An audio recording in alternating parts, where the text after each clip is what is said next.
Tomorrow is Valentine's Day, and it's one of those days where you practically feel obligated to go have a nice meal out with your special someone. Totally understandable, even if you eat out on a regular basis, which on the carnivore diet or keto can be tricky and generally ill advised in a world where everything is drenched in seed oils and there are temptations around every corner. And I'm going to give you a couple suggestions here, one of the more expensive kind, and the other that is cheaper and definitely unorthodox when it comes to a place to go on Valentine's Day with you and your special someone, and if you have any kids that you can take with you as well. I'm going to make a suggestion and a plea here for you, though. Christmas wasn't that long ago. Many of you cheated on your carnivore or keto diets and probably still feeling the repercussions of it. I am too, from my big dairy and artificial sweetener kind of thing that I went through. I put on a lot of weight, and most of it hasn't come off yet for a variety of reasons. But I'm going to make a plea with you. Stick to the plan. Don't cheat. Don't go off carnivore. Don't go off keto. Keep it clean as you can at these places. Eating clean at a restaurant's difficult, I know. It's a special occasion. I know you really want the chocolate covered whatsits or whatnot. I get it. But the dividends that you will receive from sticking to the plan today will far outweigh the momentary bliss you'll have from indulging. So please stick to the plan today, or tomorrow, rather. And I'm saying today because my wife and I and our small children are going to observe our Valentine's Day dinner a day early because my eldest son is 4 years old and he has special needs and doesn't really do well with crowds. And we're going to go to a nicer place that we went to on an off day before when my wife and I just went, and there was nobody else there but us. So it's going to be perfect.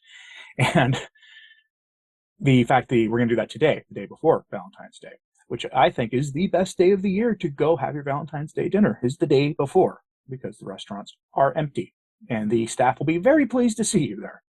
So, with that having been said, let's talk about let's talk about the expensive option.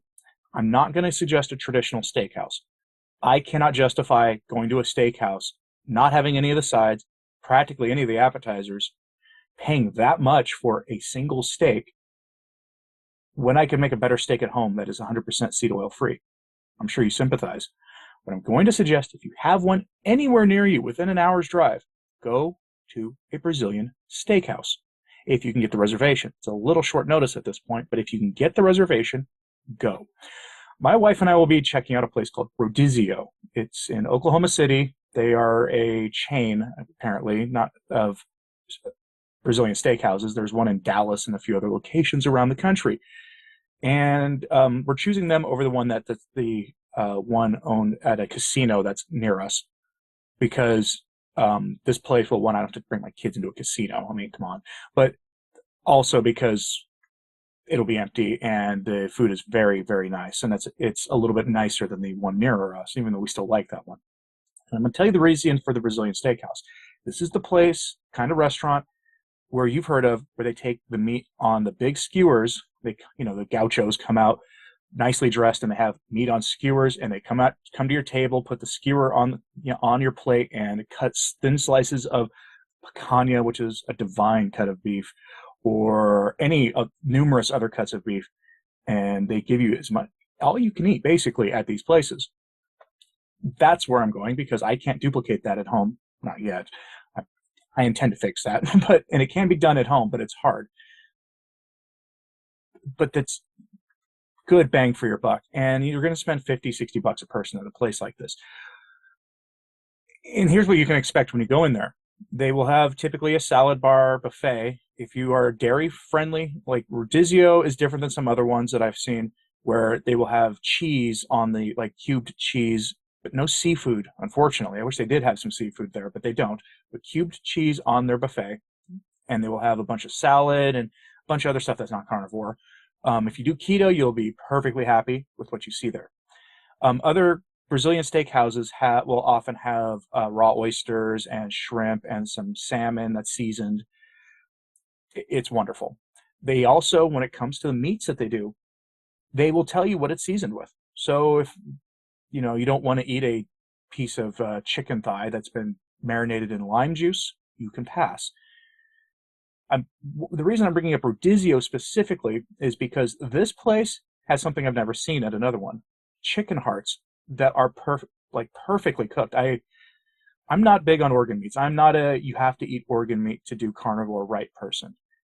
Some people clearly do better with organ meats. Some people find that they don't help them at all. And they're very difficult to cook for most people for them to turn out correctly. At Rodizio, they have figured out how to cook chicken hearts in such a way that they taste like sausages, like tiny little sausages. And they're not adulterated with anything. They're not soaked in sugar. They're not stuffed with questionable ingredients. So yes, I'll be having some chicken hearts tonight. The other one is the other thing about it is they often have like 14 or 15 or 20 cuts of meat, ranging, and most of it ruminant, most of it. So there'll be a little bit of pork and a little bit of chicken, but they'll come at you with leg of lamb on a skewer. They will come at you with picanha or flank steak, vast majority being beef. Wonderful places. I suggest you look for a reservation. And if you're seeing this Monday morning and you think, hey, the day before Valentine's Day sounds like a good idea, you'll probably have an easier time getting a reservation today than tomorrow, or the day after. You'll probably have an easy time as well. And it's generally kid-friendly if you feed your kids whole foods. I will be cutting up the meat for my kids on my own plate and handing them to my 1-year-old and 4-year-old. Anyway, the other option, the cheaper option that is extremely unorthodox, is any casual dining or diner type establishment that specializes in breakfast foods. Other than IHOP. I'm saying not IHOP because the International House of Pancakes famously cuts their eggs with pancake batter. If you did not know this, I'm sorry to break the news to you, but it might explain why, if you've ever eaten there and had an omelet and you came away like later in the day with sugar cravings and an upset stomach, it's because they put pancake batter in their eggs to make them fluffier. But other places don't do that. You should check though, because things can always change. I'm thinking here places like Dennys or Cracker Barrel or any of those places, because often they will have a steak and eggs option for very cheap. And I'm talking stupidly cheap. Famously, Dennys has a build your own breakfast where you can just get breakfast meats. Now, granted, ham, breakfast sausage have sugar, more sugar than bacon does. So be cautious when you do this. Know what you're doing, getting yourself into. But it is an alternative, and it's a budget alternative. One of the things I started this channel to talk about was how to save money on the carnivore diet. Kind of went through almost everything I could talk about at the time, right after I started. I'll probably start revisiting that subject, though, because people are concerned about the bottom line. And your budget shouldn't stop you from having a nice Valentine's Day with your special someone or with your family. Pretty sure Dennys will be empty on a Valentine's Day. Weird option? Yes. Unorthodox? Absolutely.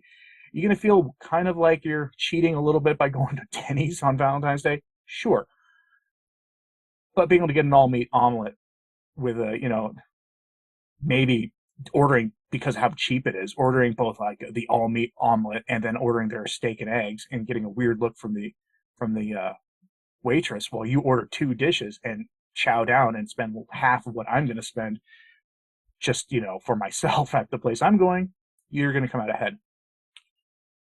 Just be wary, they have soft drinks and things you probably shouldn't have on a carnivore diet as part of the standard menu that they'll try to give you. And plenty of temptations abound at places like that. But then again, any restaurant you go to is going to have the temptations. The one thing you need to worry about at Dennys is they may put on your plate the things you did not ask for that you shouldn't eat on a carnivore diet or keto diet. For example, the last time my wife and I went to a Dennys, she keeps keto. She doesn't do carnivore. She asked for no hash browns. When they brought her a plate, there were a couple little bits of hash brown, and you could tell that they just, by rote, put the stuff on her plate and realized, oh, oops, and scraped it off and left a few bits. The pile of meat that I ordered from them had a little bit of like sauteed onions on it, which means that it was probably sauteed in seed oils. Be advised. That is always a hazard. But if that's the only time you encounter seed oils, you're probably going to be okay. Anyway, what other options would you suggest for a Valentine's Day for a carnivore who can't justify going to a steakhouse? Because you make steak every day at home. You know how you like your steak. You can probably cook it better than they can. Let me know in the comments, please. Like and subscribe if you haven't. It does help, as does sharing this on social media. That helps too. I'm Anthony Stine, the Practical Carnivore. Thanks for tuning in.